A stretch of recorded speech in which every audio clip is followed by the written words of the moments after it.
vast social change we've seen happening.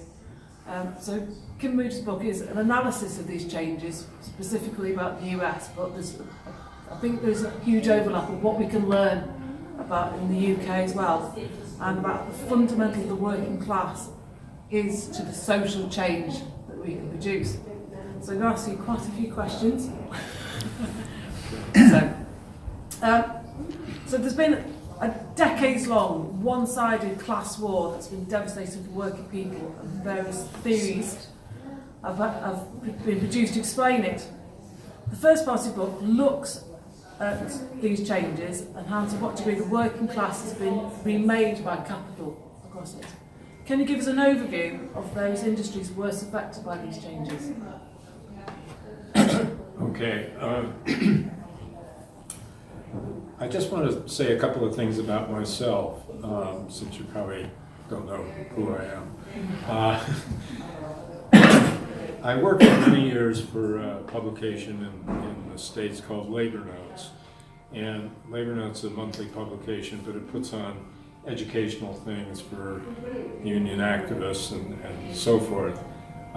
It's a growing thing. Since I've left, it's been taken over by a young generation of people. And we have a conference every other year.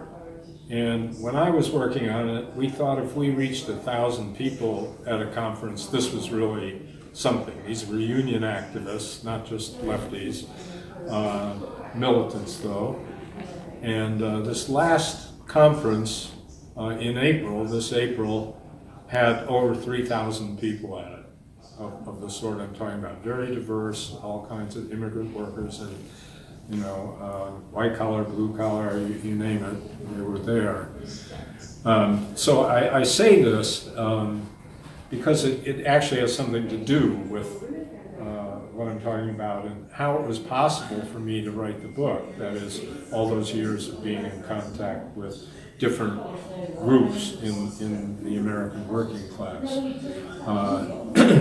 And the changes in that working class are enormous. And you know, you can't picture it, but if you would have seen a LaborNotes conference, let's say 20 years ago, it would be car workers and steel workers and people like that, factory workers from the big industrial unions. There would, of course, be public sector workers. There would be people of all colors, races, genders, etc. But this year, it was like, and this has been true for some time, the people who are coming there are different. There are still the car workers, some of them, a few steel workers, there's not much of that left. We don't get coal miners anymore, really, because that's all gone, just like here. What we have are more people in the service sector, hotel workers, hospital workers, increasingly warehouse workers, which I probably will say a little bit about, because this is a key. They are not unionized yet, but they are organizing, and the two things are not necessarily always the same, but they are organizing at the grassroots.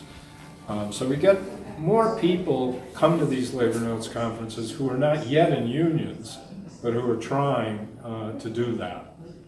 You know, so it's different. If 20 years ago, there wouldn't have been anybody there who wasn't a union member. Now there are, because they're trying to organize themselves to become part of a union. So, okay, the working class today, I don't want to spend too much time on detail, but there are more service workers, but that's a misleading term.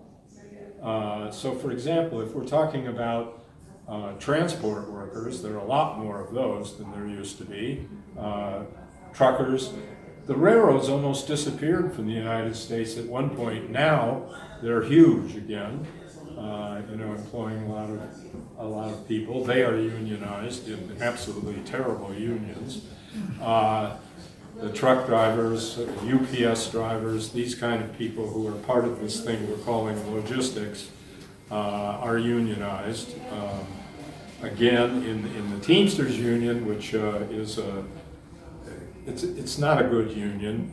It's not a democratic union. It's historically conservative, historically even mob influenced. That's pretty much gone, but the conservative part is still there. But, and here's the thing about some of these unions, including on the railway unions.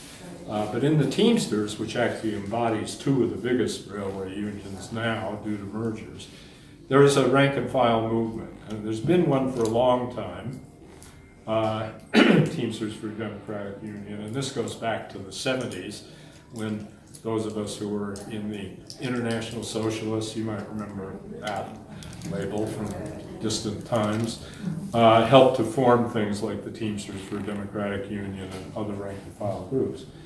Now it's a much broader thing. The TDU, as we call it, is still there. There's a bigger thing called Teamsters United, which is TDU is part of, that came within a hair's breadth of taking the Teamsters Union away from the corrupt leadership. And the only reason they didn't win, they won in the United States, they lost the Canadian vote. And that's unusual because usually it's the other way around. The Canadians are the lefties and the Americans are the conservatives. This way it went the wrong way. But so there's a great deal going on in some of these unions that I'm talking about that relates to these new sectors we're talking about. Then there are all the people, health care in the United States is an industry, a capitalist industry, not like here at all. And even though government funds about half of it through various programs, nonetheless it's all privately run, or almost all privately run. So it's an industry, and it's grown, and it's continuing to grow, which means, you know, you have, I forget the numbers, but, you know, 1 million or 2, something like that, people working in the hospitals, many of which are also unionized or becoming union, and this is important. And the unions there are changing. It used to be that the nurses were in a conservative association. Now they've quit that and they've formed their own union, or actually a few of them, which are the most strike-prone unions in the United States. Nurses strike more than anybody else in the US, except now teachers. Teachers have caught up, and actually if you know about the Wildcat Strikes in West Virginia, Oklahoma, et cetera, these are spectacular mass movements in which the union leadership played no role except to try to moderate them. This was all done by the grassroots, Facebook and all that, but more than that, organization at the grassroots rank and file level. So there are these things going on in different parts of this changing working class.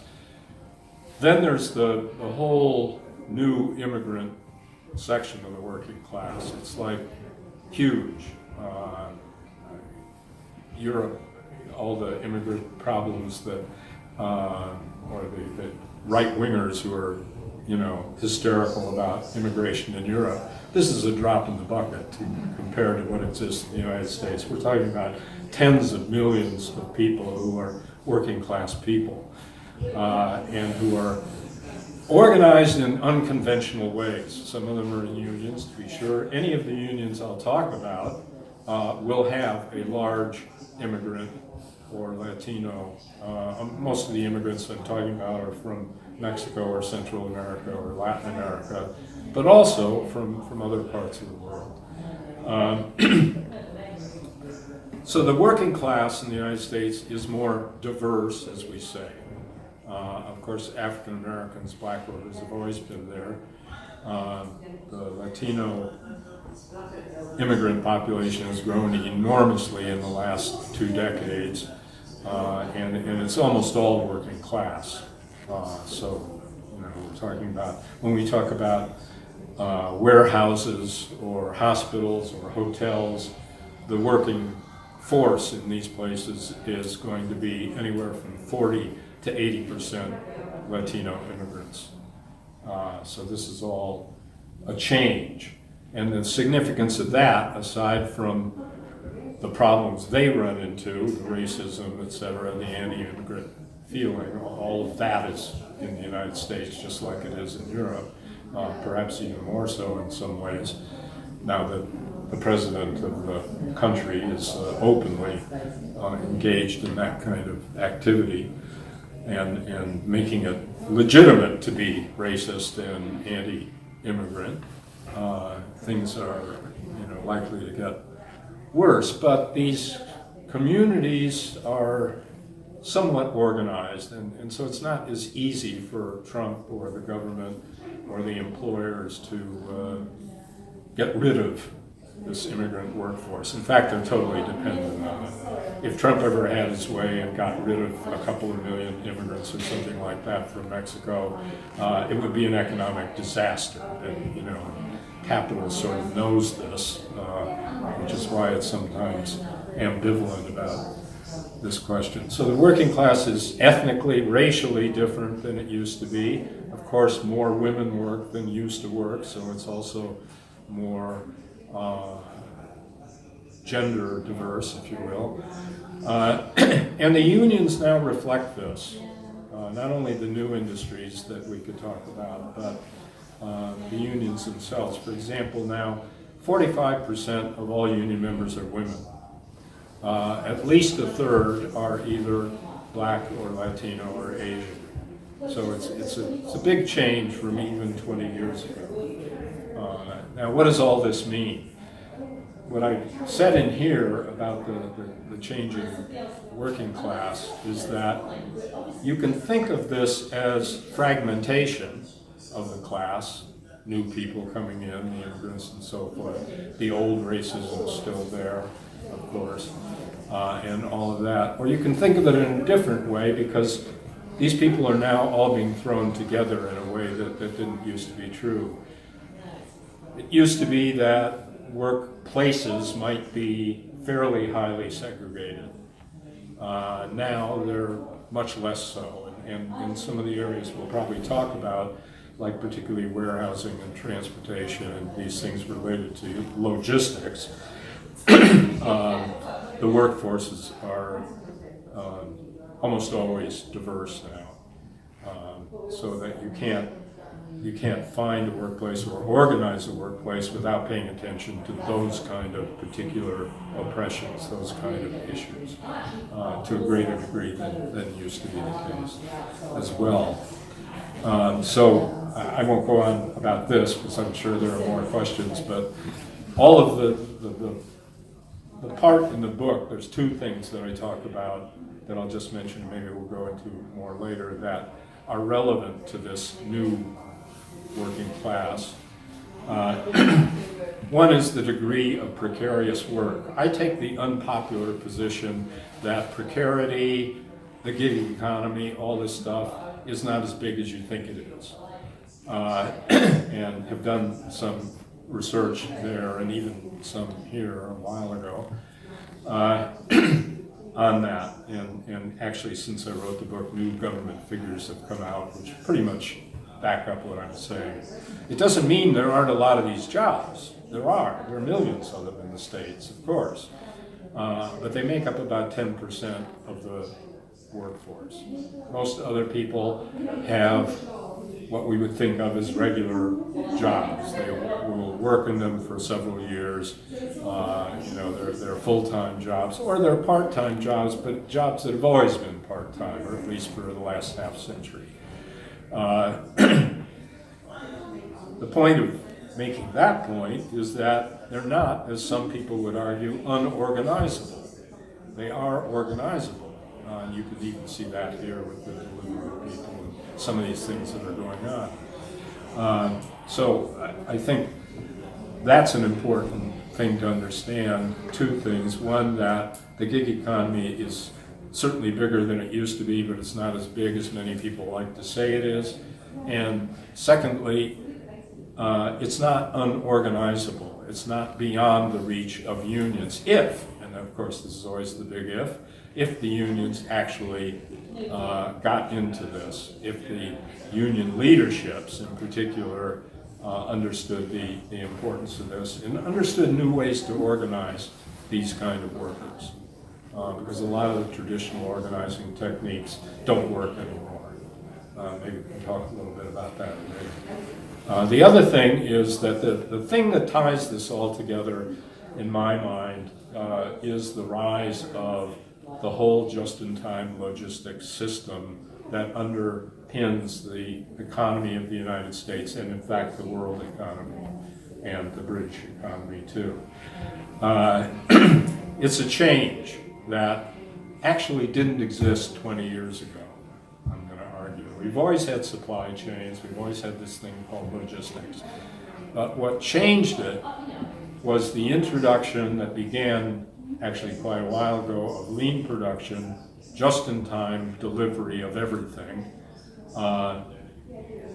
that the whole time scale of production and the movement of goods, which by the way includes imports, it's not just what is made in the United States or in the UK, it's what comes into it, it has to be moved around.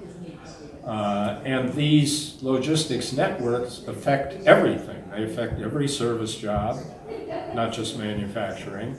Because think about it, you know, if you're in a hospital, you've got tons of equipment, you've got tons of medicine, you have all these things that have to be there in time for, you know, what you're doing, operating or curing people or care or whatever it is. And this is now all organized on this kind of just-in-time, algorithmic driven electronics and the digital stuff in this economy is much more than our computers and phones and all the rest of it. It actually is driving production. So then I'm going to argue that a lot of the people that we think of are service workers are actually production workers in the sense that they produce value, just like manufacturing workers or coal miners or whatever, and that this is rooted in Marx. I didn't make this up, and that this is important in thinking about how this new working class, which is more diverse, works in different occupations. I was writing something for a different purpose than today's, but I made note of the fact that, you know, 30 years ago the biggest employer in the United States was General Motors. Today it's Walmart, and right behind Walmart is, can you guess? Amazon. What else? Amazon. What's right behind them? UPS and FedEx, etc. All this is part of what I'm talking about when I talk about logistics. So I'll stop there for that. I, for one, am really grateful that you did start off LaborNotes because I was lucky enough to go this year. And it was one of the most remarkable experiences my involvement in the trade union. It was so different to anything I've ever experienced. So of course we'd like to come back into that. You did talk an awful lot about the service sector. I wonder if you could just unpick for us a little bit about why you think there is such a rise in this compared to other industries. Well, there are several things. One, which I say in the book, is has to do with social reproduction. As more and more women came into the workforce over the last half century, you know, and now it's a very high percentage, a lot of the work that used to be done for free in the home has been grabbed by capital and turned into businesses. This is obvious with healthcare, but it has to do with a lot of other things. The statistics on food preparation, for example, you know, average families spend a lot more on food outside the home than they used to. And this isn't just the middle class going to our posh restaurants and all that. This is everybody. Mostly going to crap places like McDonald's and, you know, all the rest of it. So it's not, I'm not saying this is a good thing, but it's a real thing.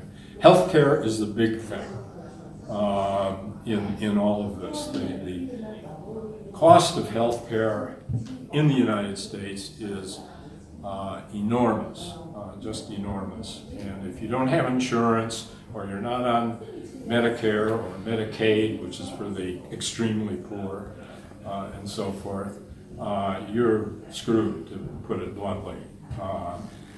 Most cities will have one county hospital or public hospital or something. New York has a whole system, but generally speaking, it's a private system. It's called nonprofit. That's a tax status. That's not a reality.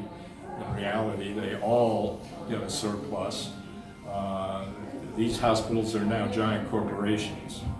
It used to be, even 30 years ago, hospitals were called community hospitals. They still call them that, but it meant that you'd have an independent hospital and you're part of the city or something like that. They've all been merged into giant corporations, some of which are nationwide, most of which are at least regional in terms of size.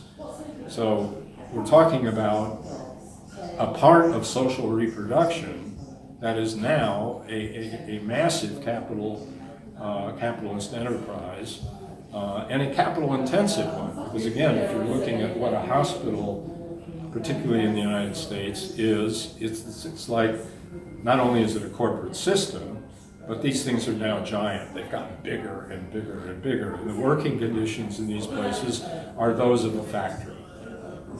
Even for nurses, they're now guided, by algorithms, critical path analysis. That's an old thing, but now it's all electronic, digital, etc. That tells them what cures to use for people. These are based on studies, by the way, that the nurses union, one of them, revealed, do not include women or minorities. So what kind of health care are they going to get, in these places? It's absolutely insane. Fortunately, the unions fight on this question and on questions of nurse-patient ratio and all these things. That's mostly what they strike about. It's not money, mostly. It's about these questions. But what I'm saying is that these are now factories for all practical purposes, and very highly capital-intensive ones at that. Because unlike here, every hospital almost, or certainly every hospital system, has to have all the equipment because they're competing with one another, just like General Motors competes with Ford or Mercedes or whatever. So they've become more and more capital intensive to the point where a lot of hospitals have MRI equipment, things like this, that they can't even use all the time because there's so much of it. It's like a waste, but they do it because they compete like any capitalist enterprise. So that's that sector. Hotels are enormous thing that have grown, in the United States, probably everywhere. But if you go to an airport, like you went to the Chicago, airport and the area around there where the LaborNotes conference was and the big hotel there, well, there are hundreds of these huge hotels around. It's like a city.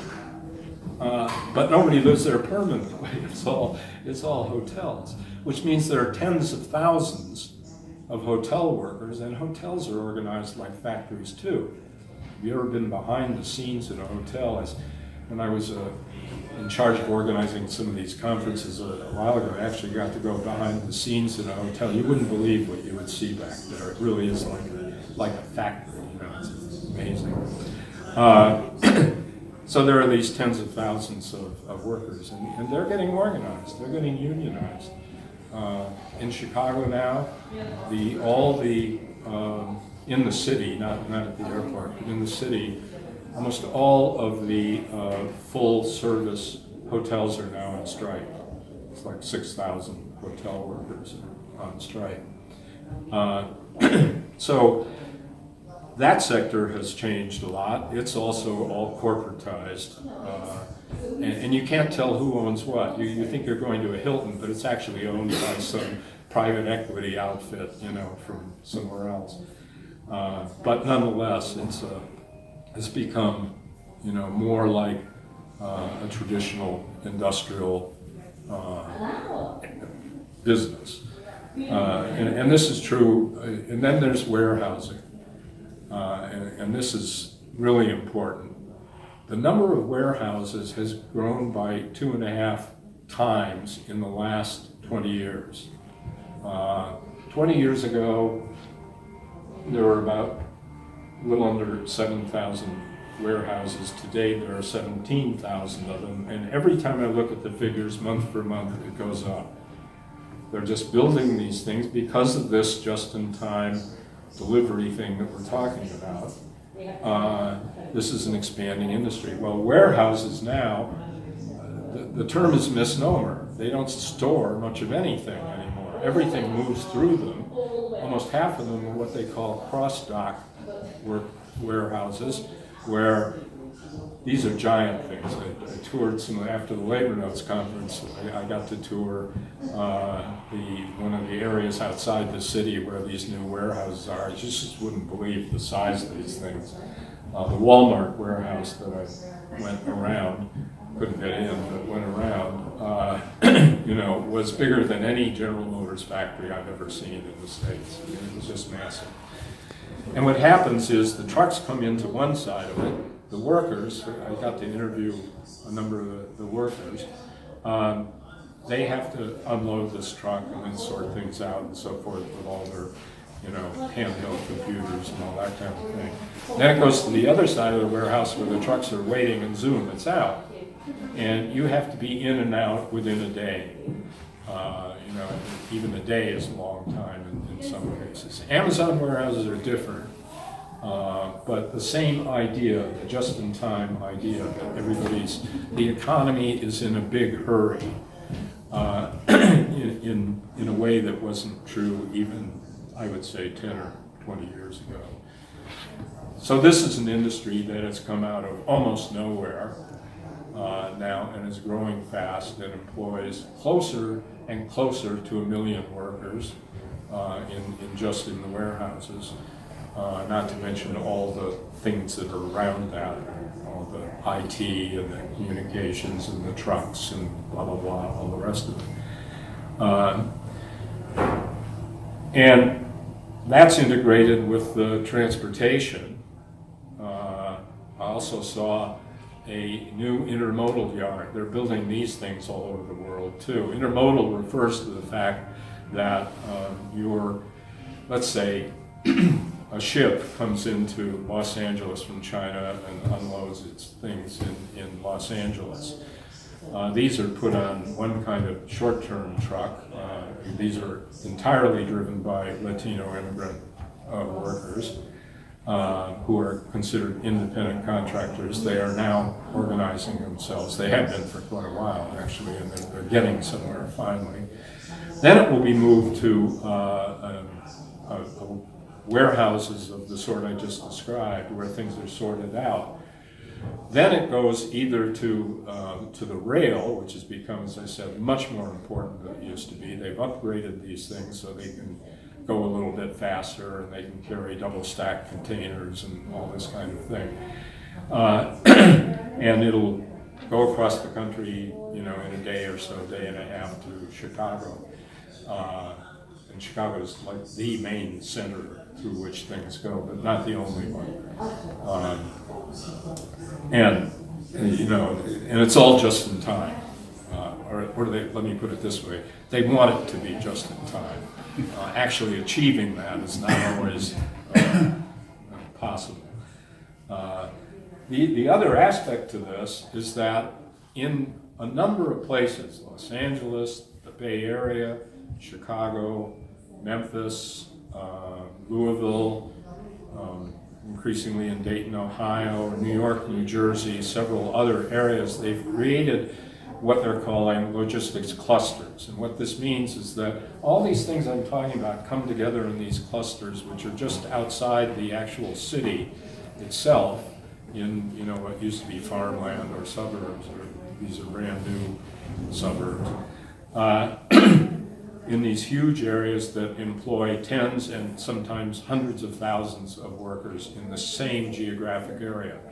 So bear in mind that 40 years ago, 50 years ago, capital began moving out of the plants, out of the auto plants, the steel mills, out of Detroit, out of Gary, Indiana, out of Pittsburgh, et cetera, to get away from all these workers who were concentrated in those cities.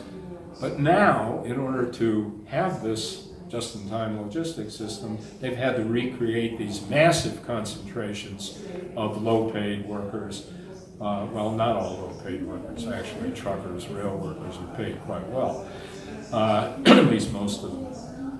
And some are union, many are union and some are not.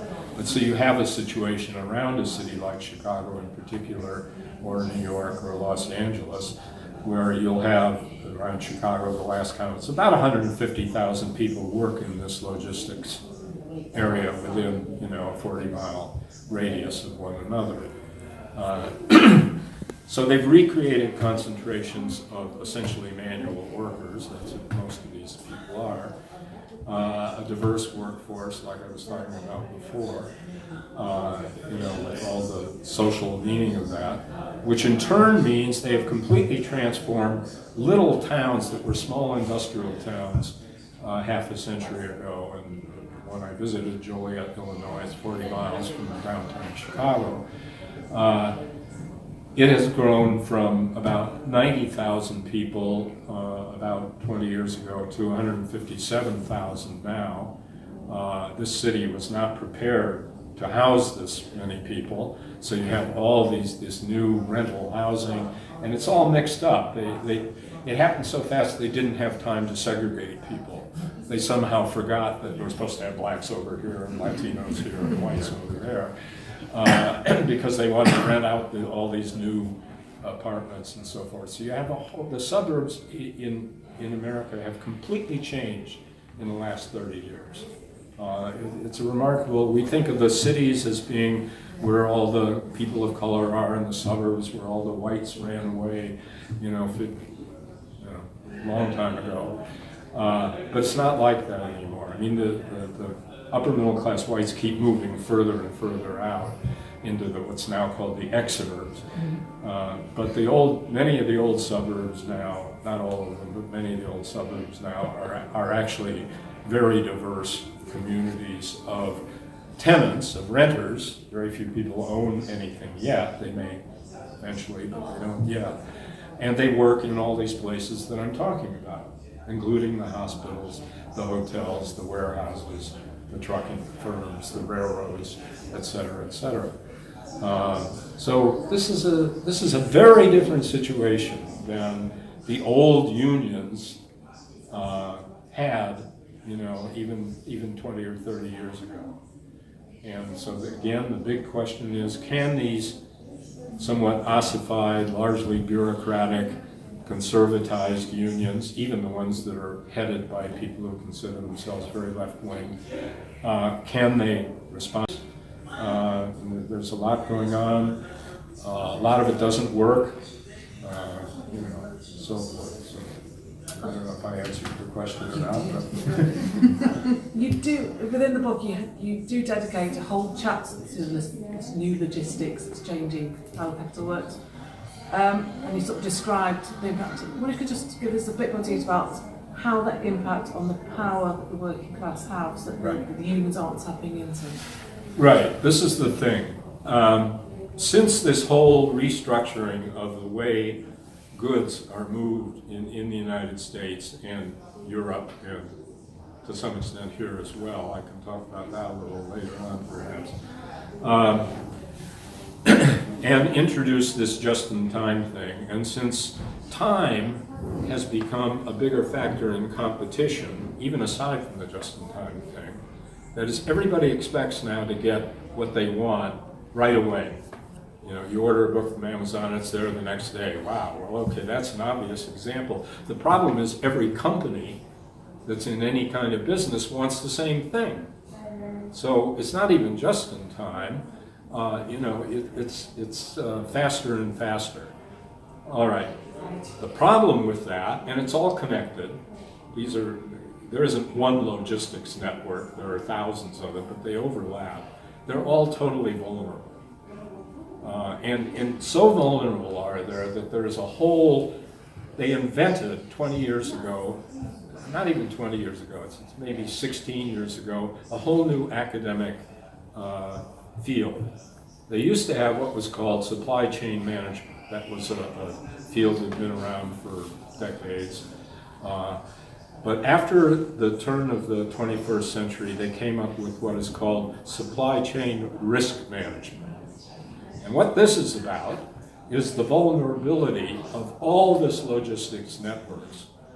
That is, if you, with the just-in-time thing and the speed from competition, if you have a breakdown, let's say a train breaks down in the middle of the Great Plains or something like that, and it's full of containers from China, and it's trying to get to Chicago where things can be distributed around the country and so forth, or somewhere else like that.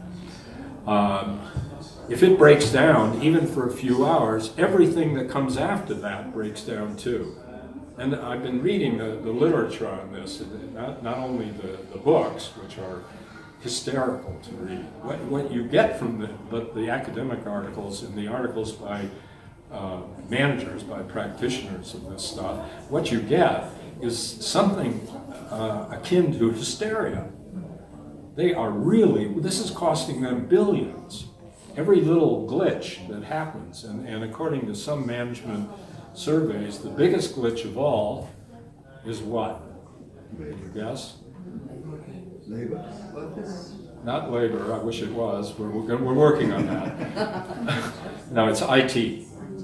The whole system depends on IT, and the biggest problem they have is with IT. But it's not the only thing. It can be a weather system that stops trucking, or the railroads, or the flight of planes that carry stuff. Any of these things along the links of the supply chain that is disrupted will have what even they call a ripple effect on other companies.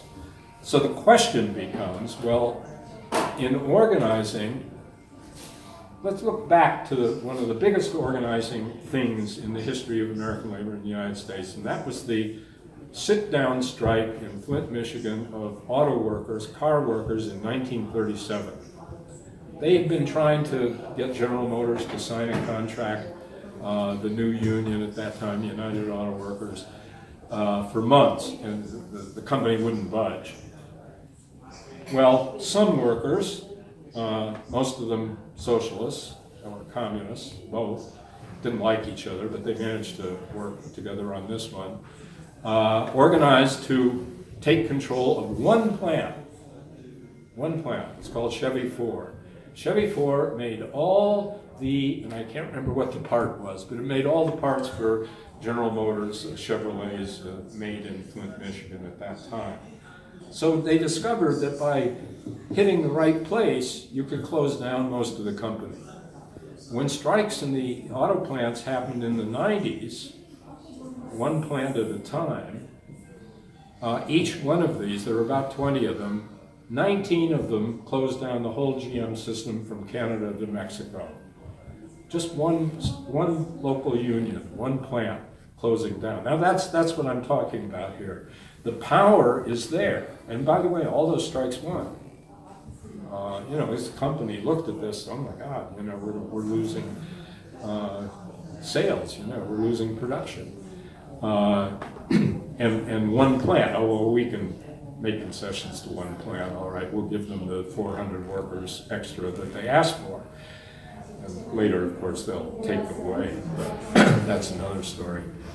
So what I'm saying is the vulnerability of supply chains in this new logistics system, this just-in-time system, offers power points, you might say, or points where labor, if they use this in a strategic way, can have a huge impact that you didn't used to have. So, for example, if you had, well, they actually did have a strike a few years ago at a Walmart plant. This is one of the ones outside of Chicago that I saw.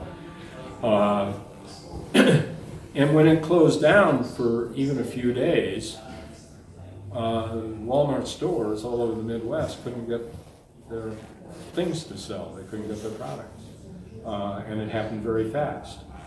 So these people weren't even unionized. I mean, there was a union behind it, but so now we know that when you strike certain key points, what they like to call in the industry nodes in the chain, when you strike these nodes, you're going to have an impact beyond that particular place where you're striking, whether it's a warehouse, a truck on the road, whatever it is. If there had been a UPS strike this year, which was a possibility, you would have gotten a very good picture of how this works. Unfortunately, that hasn't happened, although that fight isn't over yet. It's an interesting thing in itself. So yeah, that's where the power lies now, and it has to be used carefully. I mean, you can't just have everybody closing down everybody else's plant and putting everybody else out of work. But if you have an industrial strategy, a regional strategy, where you're organizing everybody in the warehouses and working with the unionized truckers and the unionized railway workers and so forth, coordinating these things, or even the IT workers are actually very important in this. You can have a lot of leverage against these companies that unions didn't seem to have for a long, long time. The problem is, I would say, a couple of problems. One is, I think, the union leadership, which has been terrified into the notion that if they don't defend the competitiveness of the employers they bargain with, they're going to lose all their members and lose the union and lose their precious bargaining relationship, which is highly bureaucratized itself. They're afraid to do this kind of thing because it's going to cause a lot of trouble. And it's going to cause state intervention. By the way, when they had this strike at this Walmart warehouse a few years ago, 2014, the police that were called in were the state police terrorist unit. That's who they called in because there was a strike in a Walmart warehouse, the terrorist unit. Get that. So the state will intervene in these things too, and that's another thing I think union leaders and even members are justifiably worried about. But nonetheless, the power is there, and it's just not being used on a regular basis. And not just used to win things for unionized workers, but to organize those people in the hospitals, in the warehouses, in the the other service industries, where food service, for example, is enormous because of what I was saying about social reproduction. It's grown fantastically, and I'm not talking about restaurants here. This is the way food is distributed to everybody, whether it's a supermarket or a restaurant or anything. This has just grown enormously. And again, it's totally dependent on this just-in-time transportation and warehousing setup. So that's the power thing that's there that needs to be used strategically. I found when you're discussing about how the workforce has been actually, well, the jobs themselves have been restructured. One thing that I found very interesting is about how work has been intensified in actually the workplace. Can you sort of tell us an overview how that's changed for people? In the old days, people used the term speed up, as was clear in the factory work. And it was pretty obvious what the speed up was. It might be if it was a assembly line in a car plant or something, they speed up the assembly line. That's pretty obvious. Mostly it's supervisors or foremen, getting on your back to work faster. Pretty crude stuff. Today, it's different. It goes back to the introduction of lean production from Japan into the United States, into manufacturing first. Now it's everywhere. It's in hospitals everywhere. Lean production being the idea that there should be no waste, particularly time wasted. And so you have teams, and your team works to constantly improve the speed at which you work, and supposedly the quality and all of that. Mostly they've done away with the teams because the speed's been gotten. That's now practically old-fashioned itself. And most of these things now are, how can I put it, electronically, biometrically moved. they now look at, you all remember Frederick Taylor, right? You know what that means? You know, the guy who cut down your job into little pieces and sorted it out and made everybody work faster and stupider and all the rest of it.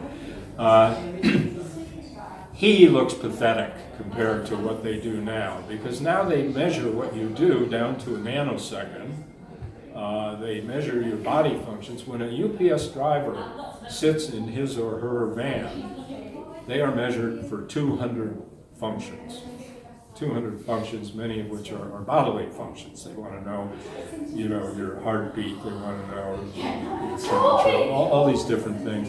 You're also, any truck driver, any van driver, anything like that now, railroad worker, anything that moves now has GPS in their truck, van, or train, or plane, or whatever.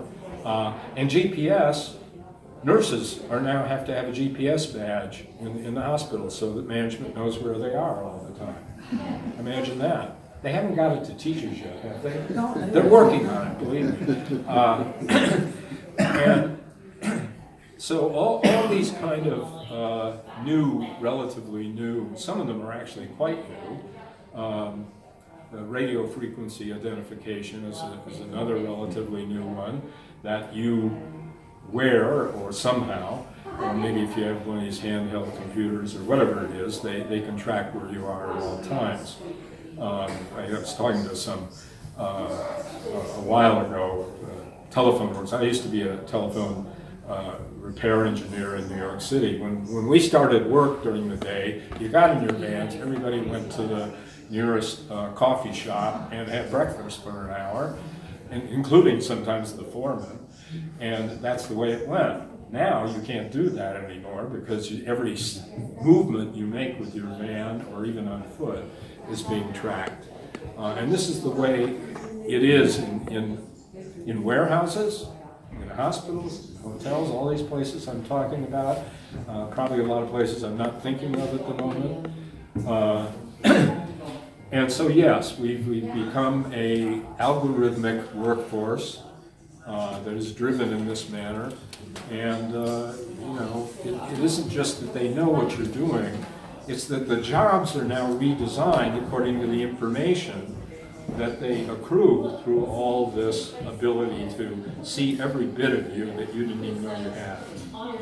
And that's the nature of, quote, speed up today, is they're filling in the pores, as Marx put it, of the workday. They're also doing crude things, like I saw the figures, I think it's in the book, that the amount of break time that average workers in the United States have is 13% less than it used to be, say, 30 years ago. So they cut down on every minute, every second of what you're doing, and in this way, obviously increase the rate of exploitation enormously, which if you look at figures that are a proxy for that, you'll see is in fact true.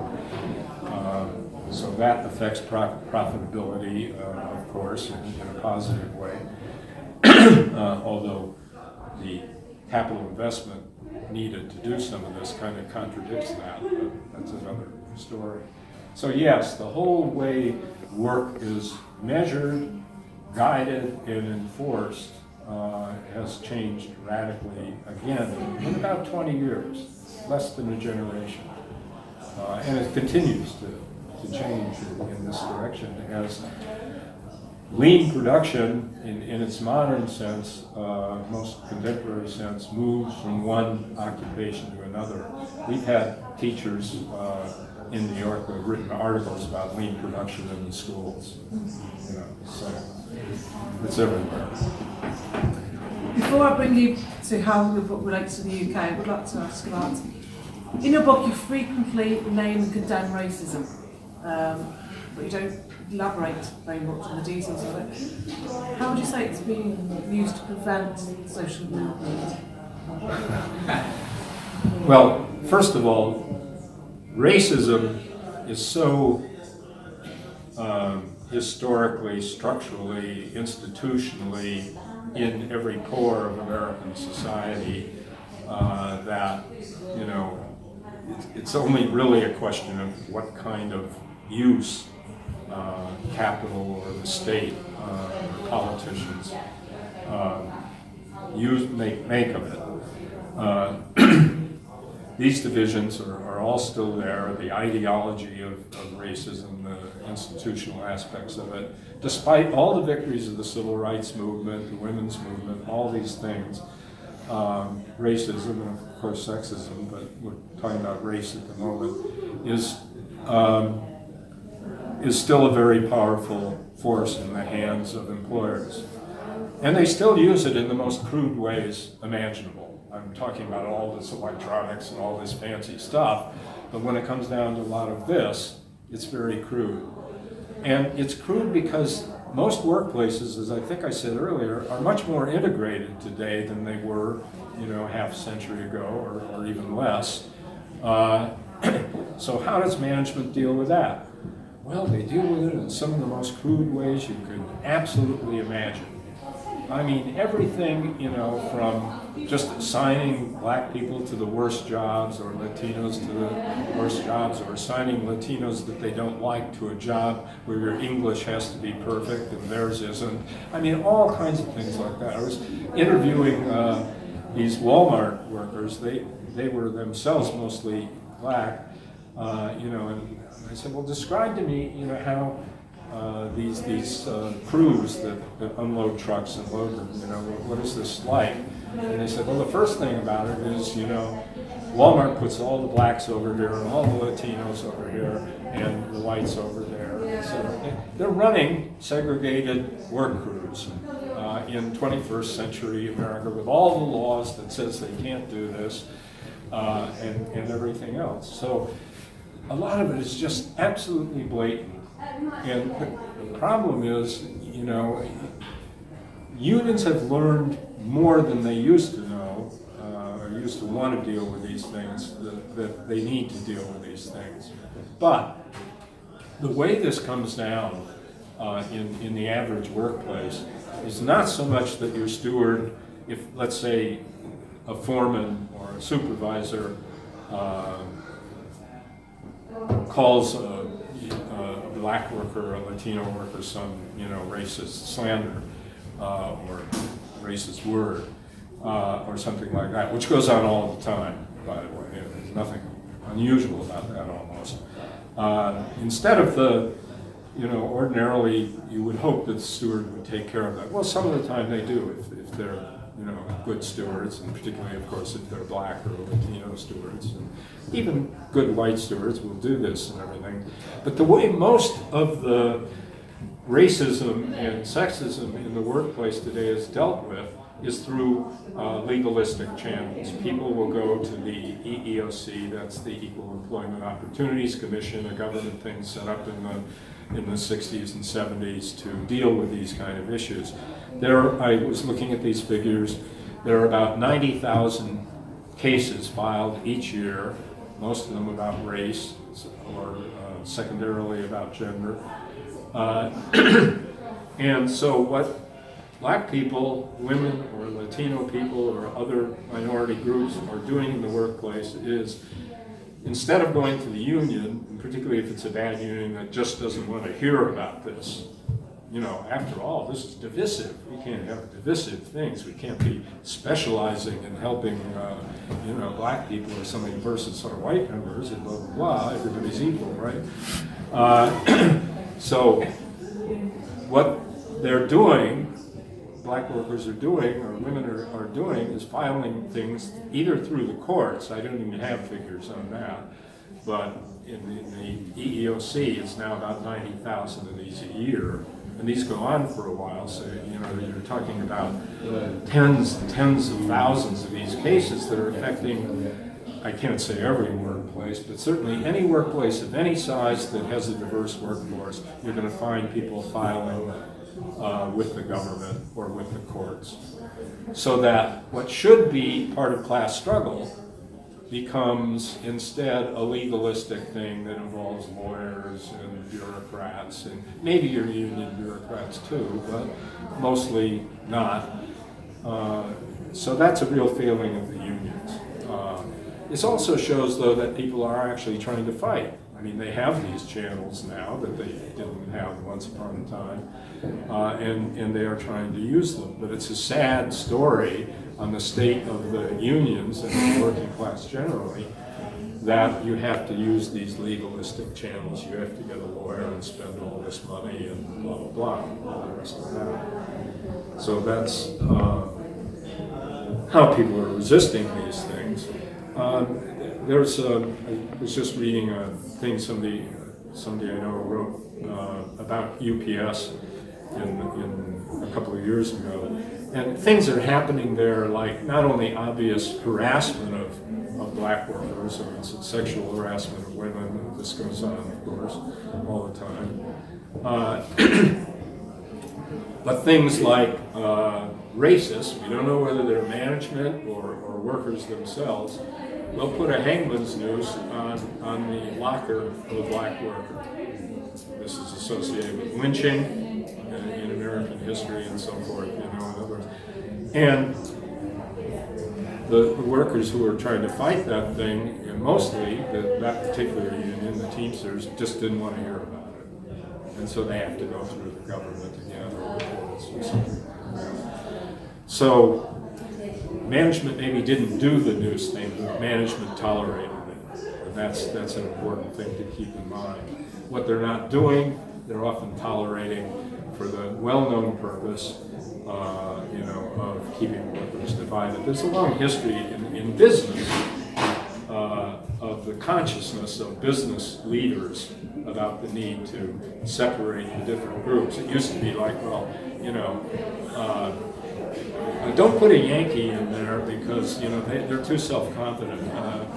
Put a Polish worker or somebody who's new here and doesn't have the self-confidence to fight back, blah, blah, blah. They used to talk about this openly for a black worker. Now they can't talk about it openly, of course. And in fact, they do the opposite, right? Every big corporation has a diversity program. And, if you even the thought of somebody being racist, you can go to diversity training and they'll straighten you out and all this, and the company looks great, right? It's all bullshit, of course. It's worse than bullshit. It actually misleads some people into thinking that these companies take these issues seriously, when in fact, with very few exceptions that I would know about, they're doing the same old stuff they've always done. They're just doing it a little differently, and leaving it to first line management, instead of the higher levels. So, yes, this all goes on, and all the big exposés about sexual harassment in Hollywood and all that. This is daily in the American workplace. This is, goes on all the time. But those women don't have a voice here, in the same way that women in Hollywood or other well-known areas do. So, there has to be a kind of working class Me Too movement as well. Again, the unions, there are exceptions. There are unions that take this seriously, often because they have a large female membership or a large black membership. But it's still, unions handling these issues is still not the norm, and it really needs to be if we're going to organize all the people we're talking about. Dawn. Start bringing you a little bit closer to home now. You argue that the US folks are relying an awful lot about domestically produced intermediate products, partly because of the size of the US economy. How would your analysis differ from a smaller economy like our own, the UK? And how does this relate to the UK's relationship with the EU circumstance? Are we going to open it up to everybody fairly soon, do you think? So just do one question then.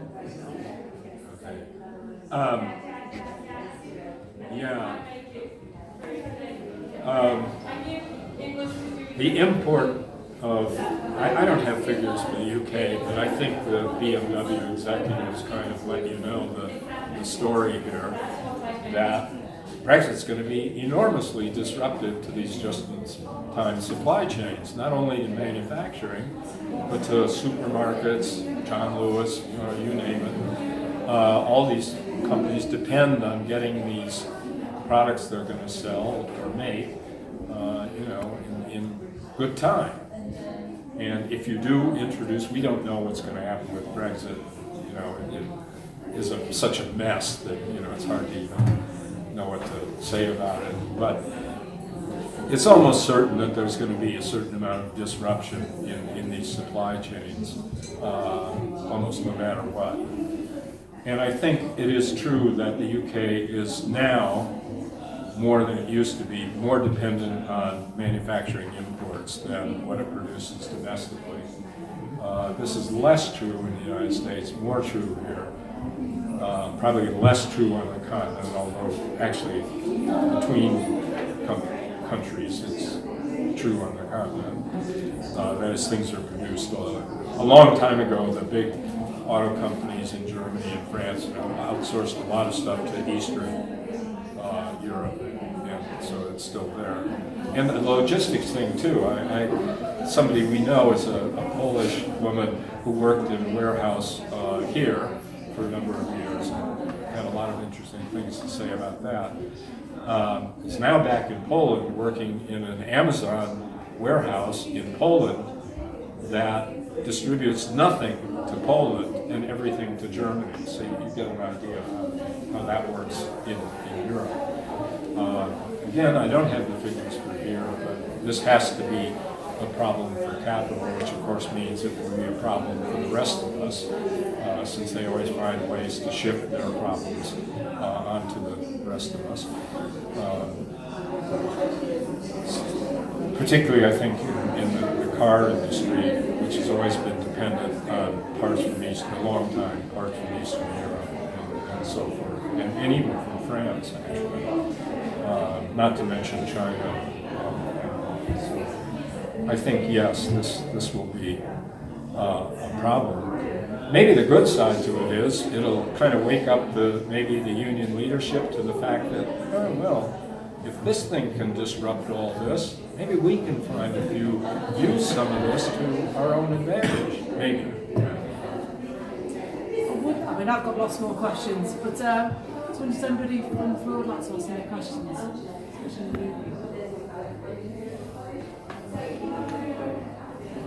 I'd like to ask about, you mentioned before that, I can't remember, was it truck drivers and other workers in the logistics chain can sometimes demand salaries. I'm sorry. You're competing with the...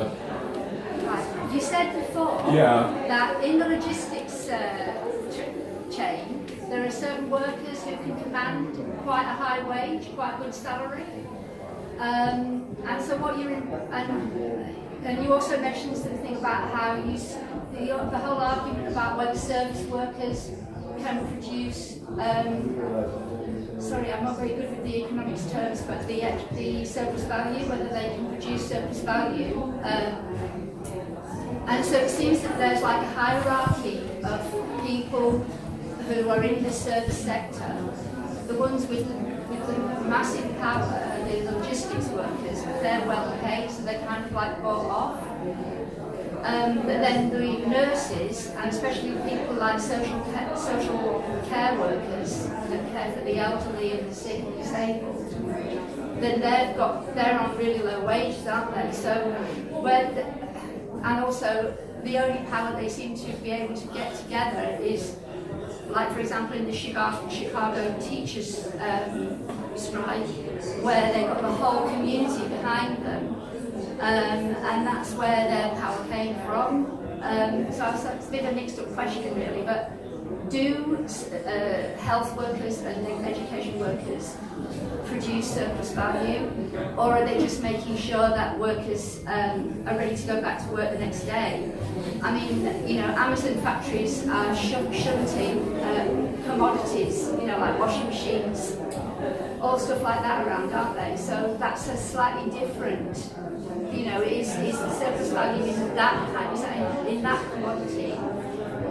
So there's a different quality to these different types of service workers and also what they're doing. I just think that's quite an interesting sort of area. But what I really welcome was what you said about how important social reproduction and the way that is being privatised and corporatised and becoming much more of a big thing. I think that's really a key change. Yeah. Well, who produces surplus value or value in the workforce is actually a very complicated question. You know, I could put you all to sleep on that one,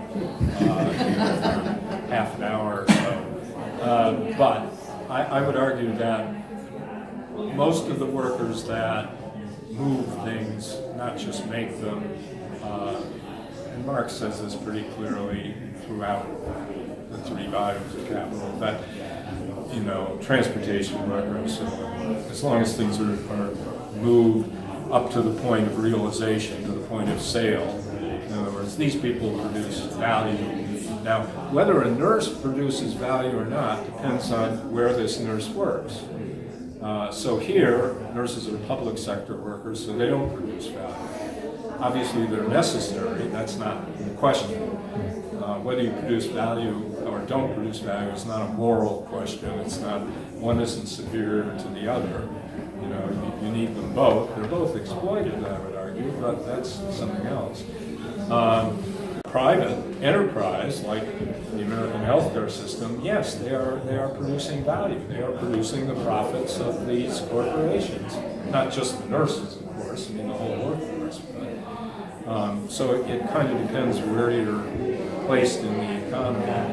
Warehouse workers, transportation workers, these definitely are producers of value in the way things are organized now. I guess the big debate would be, well, kind of exactly where it ends in the chain of getting things to market, so to speak. But care workers who are public sector workers don't actually produce value. But, you know, again, you can't, because social reproduction is now such a massive necessity for reproducing working class as a whole, or society as a whole, actually. It can no longer be done in the family. I mean, that's been true for a long time. And what is the family these days isn't what it used to be anyway. I'm not saying that's a bad thing or a good thing, but it's just different, you know. And many more single parents than used to be the case. So society or capital or the state moves in to do these things, and some people produce value and some don't. But from the vantage point of socialism or organizing the working class, we're not just organizing people who produce value, we're organizing the entire class, or would like to at any rate. You know, that has to be the kind of goal. So some of these technicalities of political economy are relevant, and some of them not necessarily always relevant to what we do socially. Now, I want to say one thing, though, about the Chicago teachers thing, and that is their work in building the alliance with the community was extremely important. There's no doubt about it. But the power lies with the teachers, not with the communities. Be clear about that. Communities are mostly quite weak, particularly in the U.S., particularly black communities in Chicago. They're not well organized anymore. You know, if they were, it would be a different thing. But it was the ability of the Chicago teachers to organize themselves, and because education is so fundamentally important to the operation of everything, the school system, you know, their power stems from that, even though they don't create value in the capitalist sense. You know, they are fundamentally, they're one of the occupations too, like nurses, that are respected by most people. You know, and so they have a lot of ideological advantages that, say, warehouse workers don't have. You know, who cares about warehouse workers? You do care about your children's teachers, you know, and so forth. So they have that power. But it was their own power that allowed them actually to bring the communities into an organized alliance. If the communities were left to themselves, this wouldn't happen. And that's why the politics of the city of Chicago are dominated by these complete retrograde friends of Obama. By the way, Rahm Emanuel, the mayor, is an old associate of Obama's. He's a neoliberal horror. He's the one that closed 50 schools. He's the one who is trying to impose all these ridiculous new ideas, charter schools and all this kind of stuff on the school system in Chicago that the teachers are fighting with limited success so far, but some success. But I think, when we look at the things like labor community coalitions, we have to really look carefully about who does actually have the power to bring these things together. I'm all for the teachers or anybody else organizing support in their communities where there is actually a community.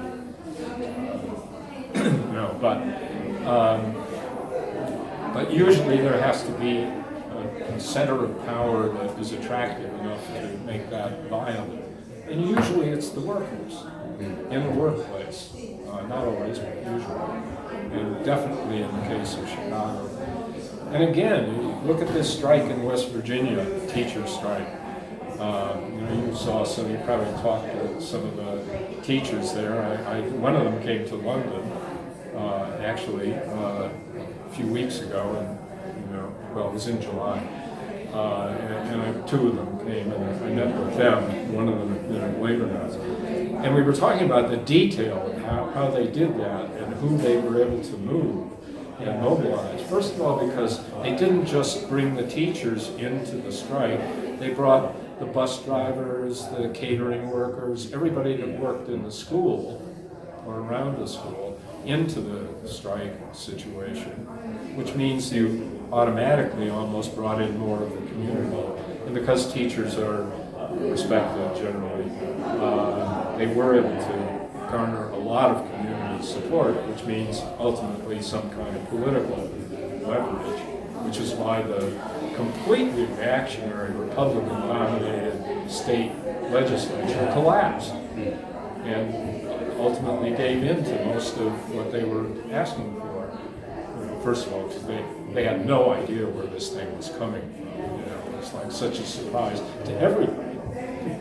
Not just the powers that be, but to all of us, even in the labor movement. And now there are lots of those, and more all the time. Now the LA teachers are going to strike, and it just keeps moving along.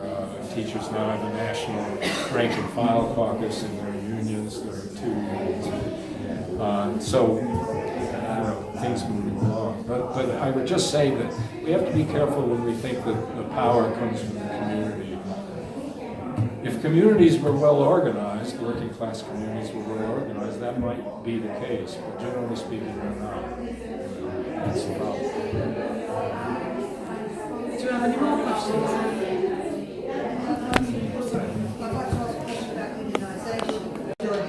The existing unions, and they're forming new unions, like they're called General Workers of Great Britain or something like that. So, A, does that happen in the States as well? And B, what's your opinion of that? Because personally, I feel they should be joining the existing unions and improving them from within. Does that make sense to you? Oh yes, I've heard this a few times, yes. We debate this back and forth regularly. Well, here, you have the IWGB organizing the cleaners and things like that. My attitude is, Unite wouldn't do it. And when they tried, they actually screwed it up badly. So, yes, somebody's going to do it. Fine, let them do it. They're not a big, powerful union. They're also not a bureaucratic union yet.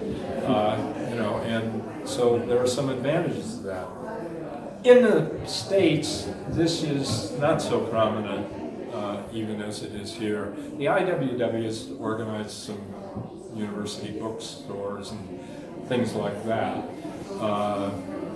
There isn't really that kind of independent unionism in the States. What? No, McDonald's, the Fight for 15 and the minimum wage, and the organization McDonald's is backed by the Service Employees International Union, which is the most bureaucratic union in the world, except maybe for the All China Federation of Trade Unions.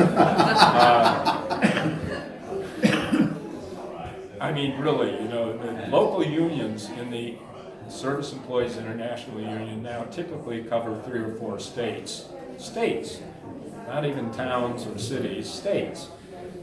How do they have a union meeting? Well, they don't.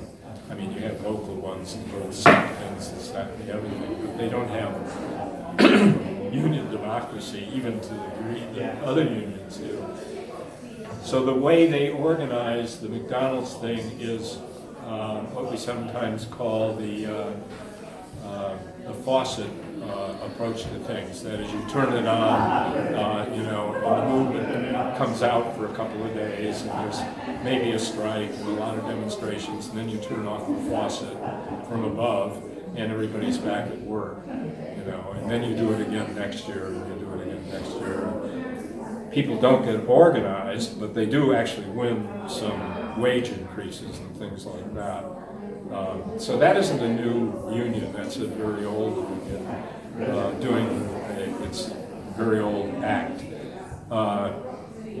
There are other smaller unions like the United Electrical Workers. This is one of the last communist-dominated unions in America, and the current communists are not the same as the old ones. In any case.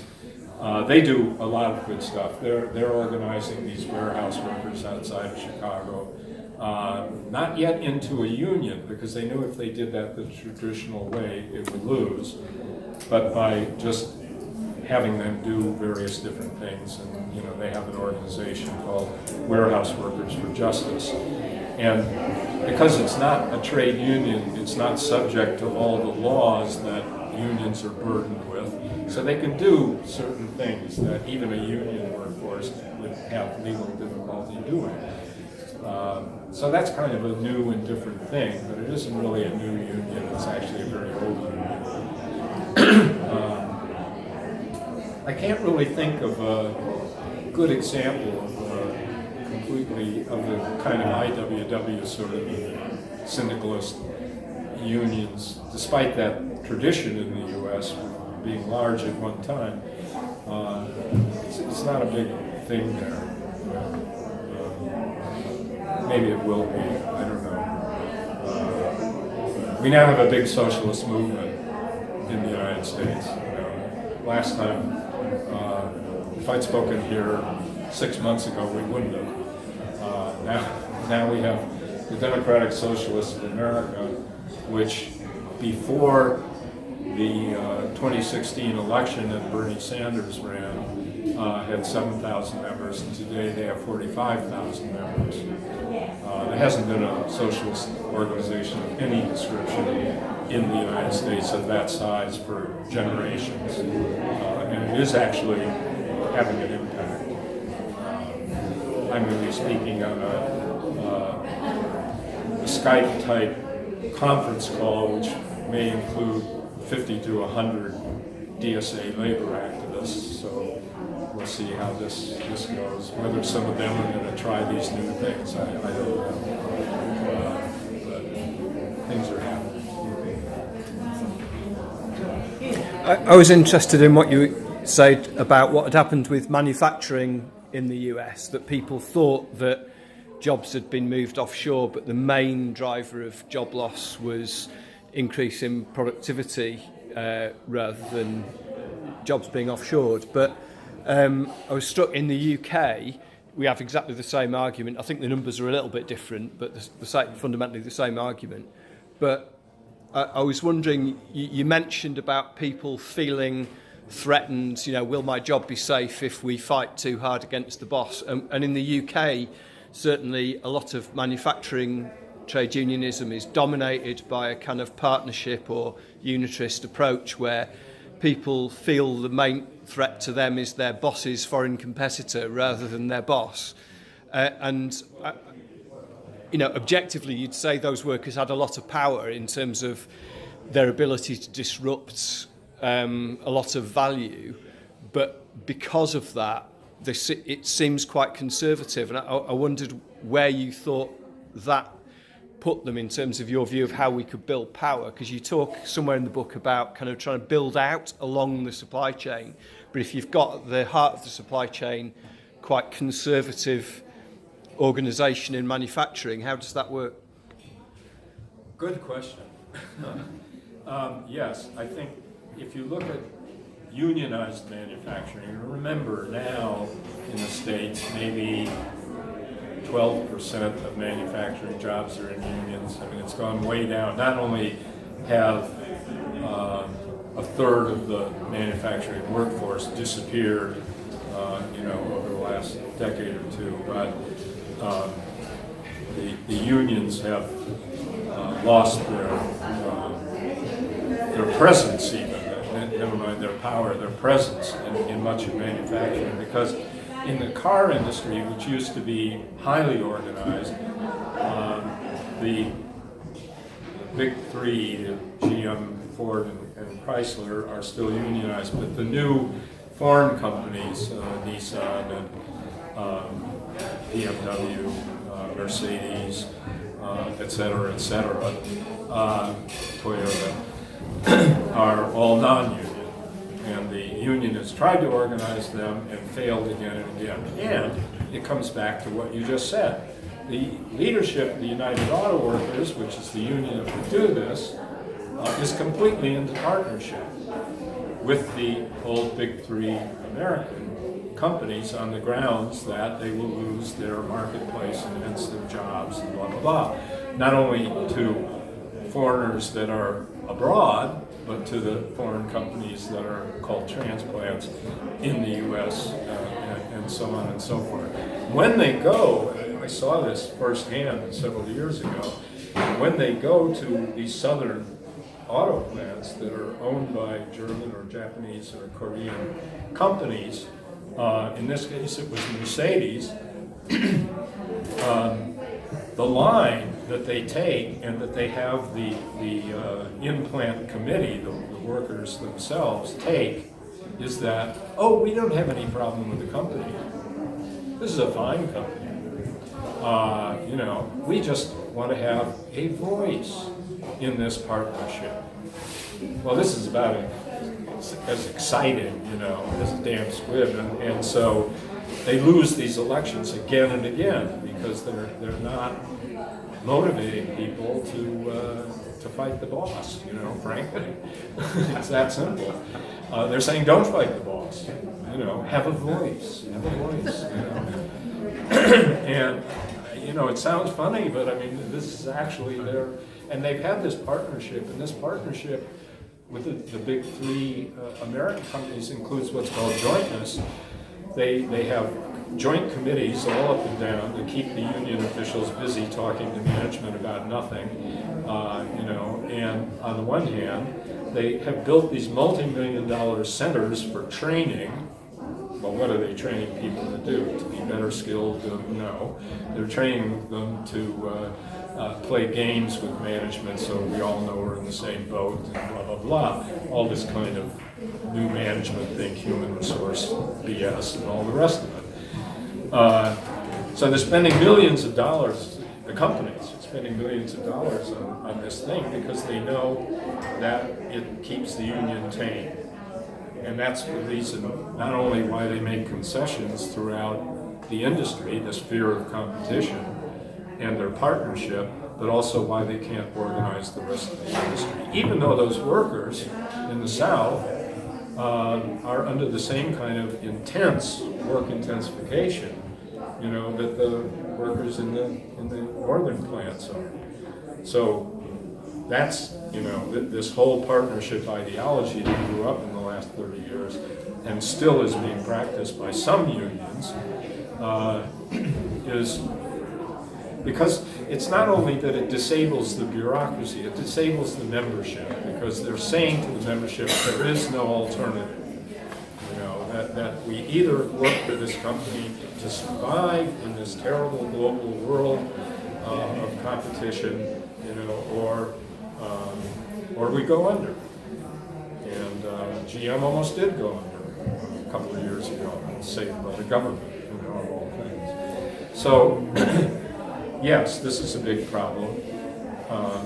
People in a lot of better paying jobs are scared of losing their jobs. I think it's a little different in things like warehousing, where the workforce, there's a lot of turnover, but the turnover takes the form of people living in the same region moving from one warehouse to another. So you have like this whole town in Joliet, which I mentioned before, has grown by 50% in the last 20 years or so. You have neighborhoods where they go to, the union goes door to door, saying, are there any warehouse workers here? Oh yeah, every other house is a warehouse worker. So you have people have an occupational identification now as warehouse workers, even if you move from one place to another. So that, I think, could make organizing better.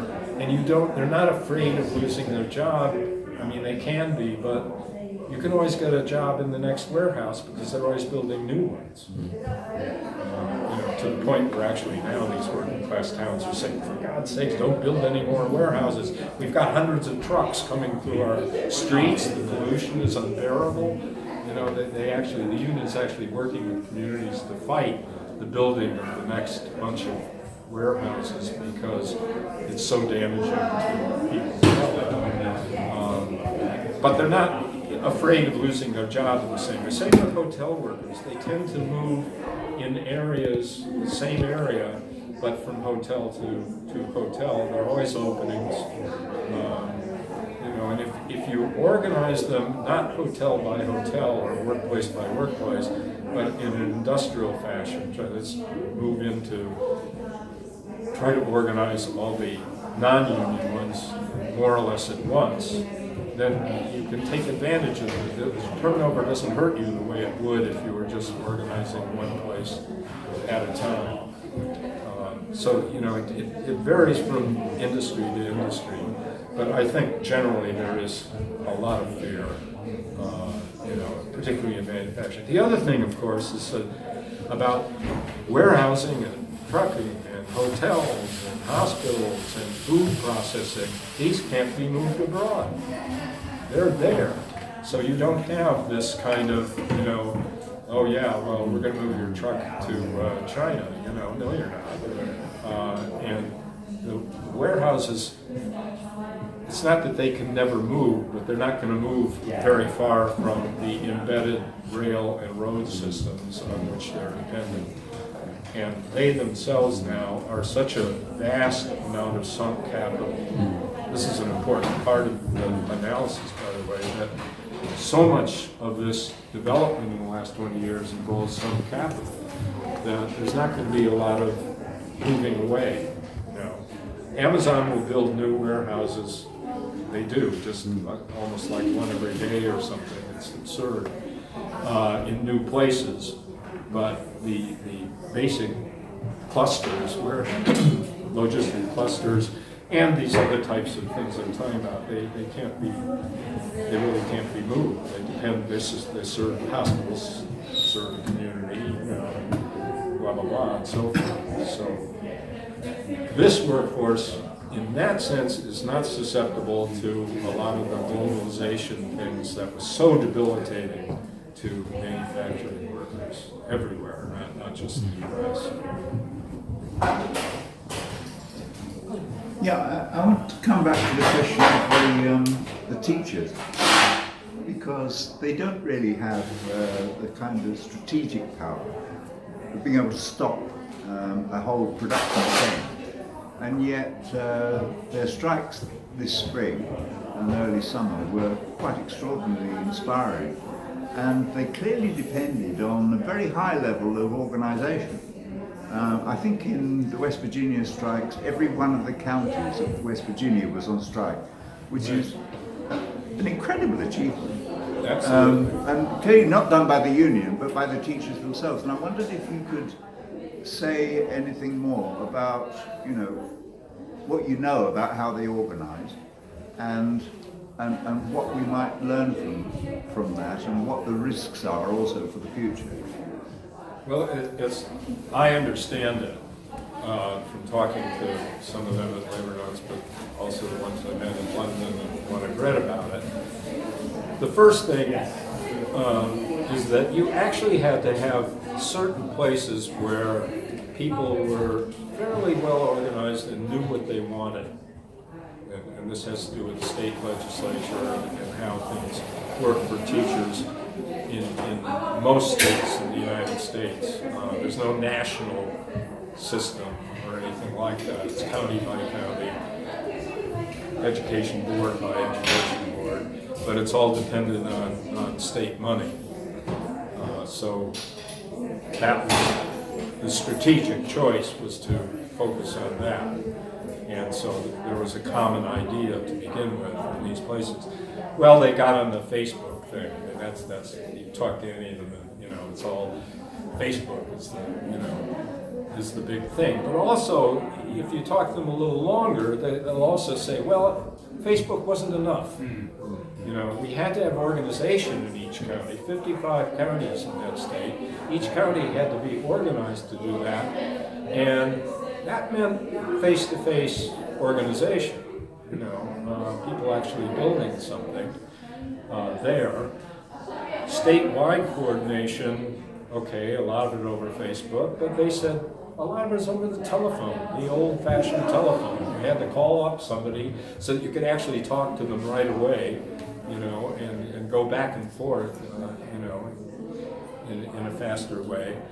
So they used those kind of connections. They had meetings sometimes across county lines, as I understand it. What they didn't come out of it with was a clear statewide organization. And when I was talking with these two,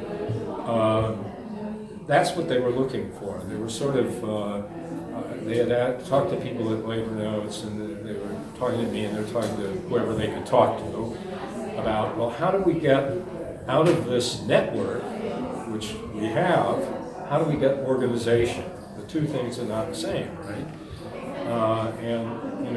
The question was, well, how to do that? And I can't say that I know how they should do that, but one thing I think I recommend, and other people recommend, is that they should take a lesson from the Chicago teachers on the importance of having a rank and file organization across the whole school system in the state. Now, in Chicago, it's just across the city, but Chicago's a huge city. And I think that's what they're beginning to work on now, is because there are two unions, actually three, but two major unions in West Virginia, and the main activists are actually in the different unions. So how are you going to do that? Well, I think you have to treat the rank and file process as something that relates to both unions and not make a choice.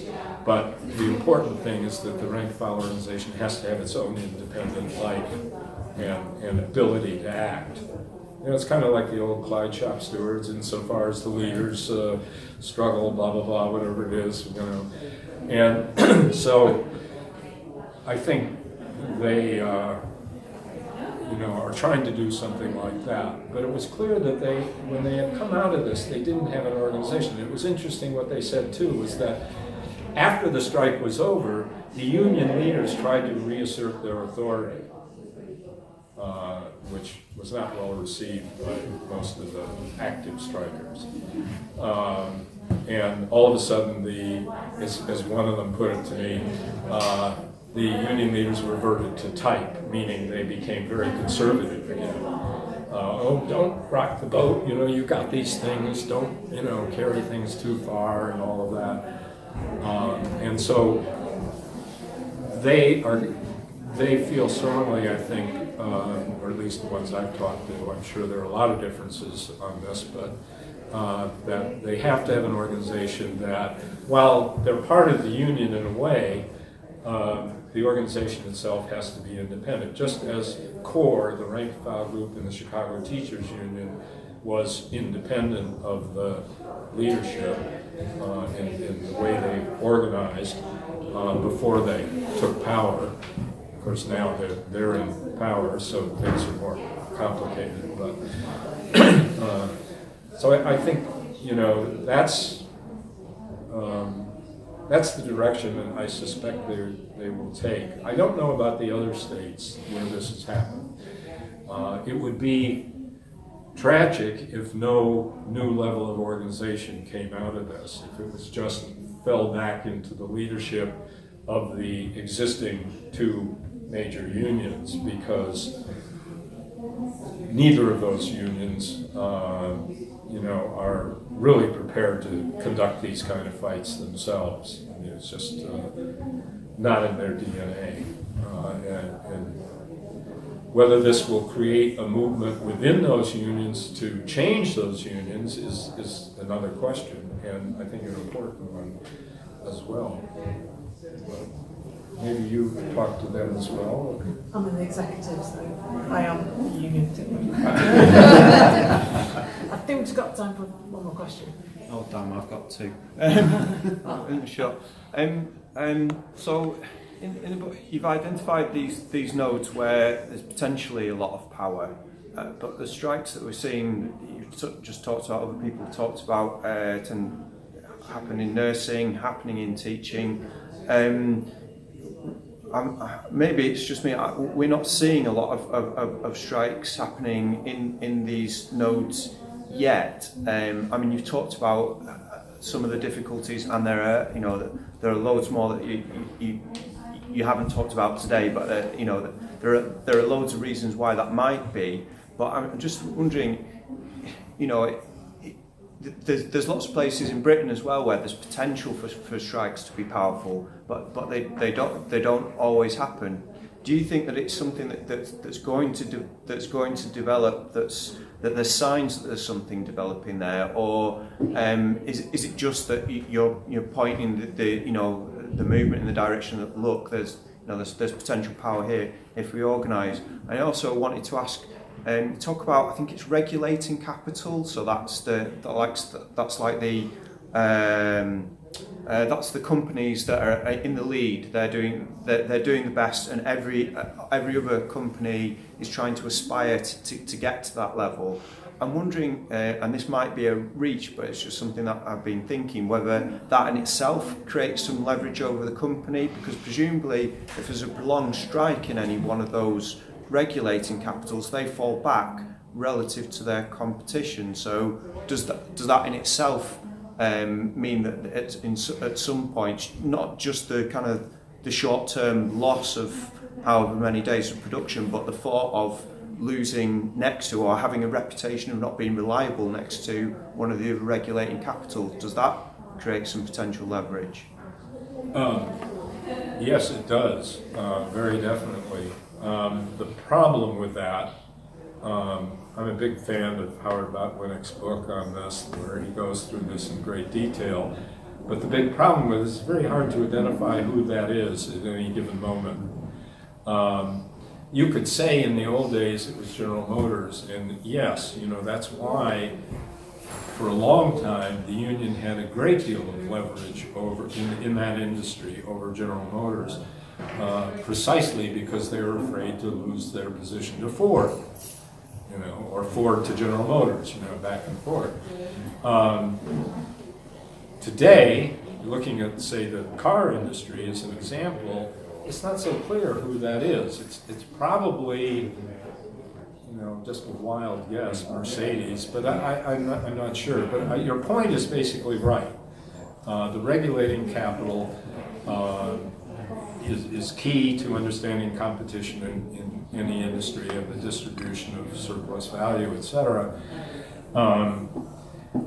And that for them to lose their place, would be a disaster. And so you should, in theory, have a lot of leverage. I think the unions have never thought of it in this way because first of all, they don't have Marxist political economy in their heads, to put it mildly. And but that's an important thing. And the place you see this at the moment is actually Walmart versus Amazon.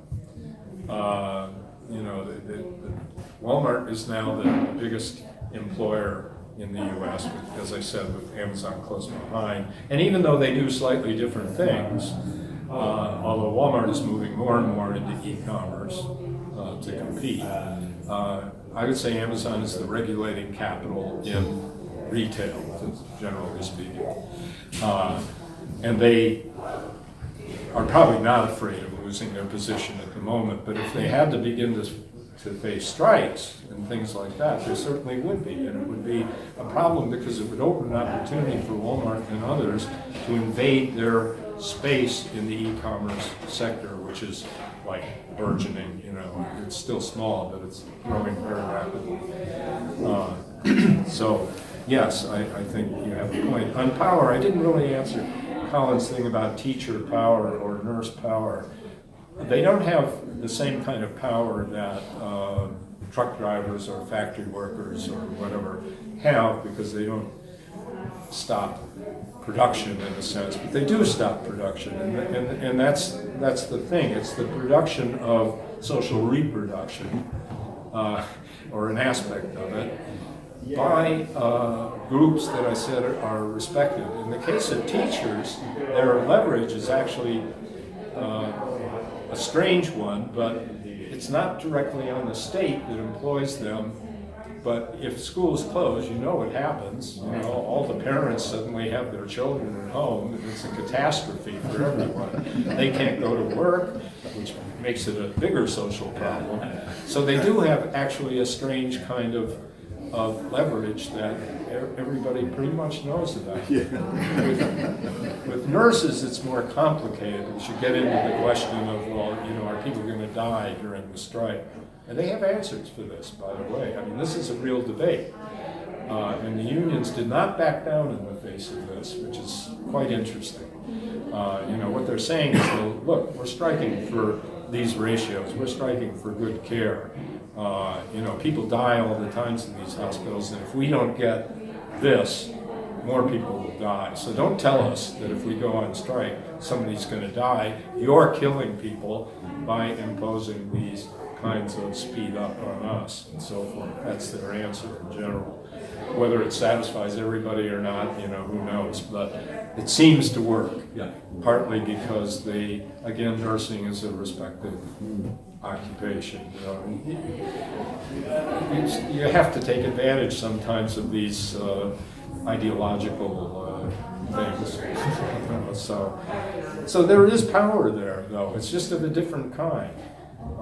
You know, I see you're having a meeting on social reproduction and all this. Well, you know, this is because it's becoming, particularly in the States, an industry now, or has become an industry in most of its aspects.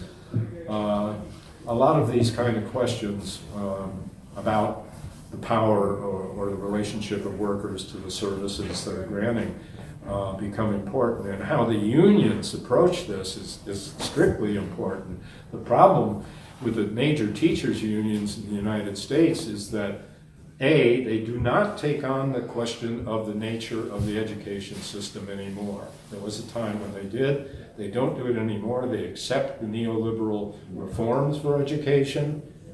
And one of the reasons why these rank and file groups are now successful in almost all the major locals of the two, well, particularly of the American Federation of Teachers, is precisely that the teachers know they have to take these issues on as union issues, the nature of the system, of the education system, what teaching is and what it isn't, or hasn't been for a while. You know, and so forth, if they're going to win things, whereas the old leadership wants to stick to wages and benefits and go along with the so-called reforms of education. So that's going to be a key fight in that whole sector. And, you know, it's already a key fight, and it's going to be more so in the future. So there is power there, I would say. Right, well, sadly, I think we're coming to the end of our time. The book, which is at the back, if you've not got yourself a copy yet, is over there. But it does end with a call to action, and I think there is a big call to action on ourselves and also possibly a whole new session on getting you back here to just to debate that, about how they can accelerate this next upsurge on activism and ensure it's successful, because we need that. And personally, for education, I totally back what you say about the neoliberal regime that's within education, both in the US and in the UK. It is something my own unions are tackling. So I'd just like to say thank you very much for your time Thank today. you. Thank you for having me.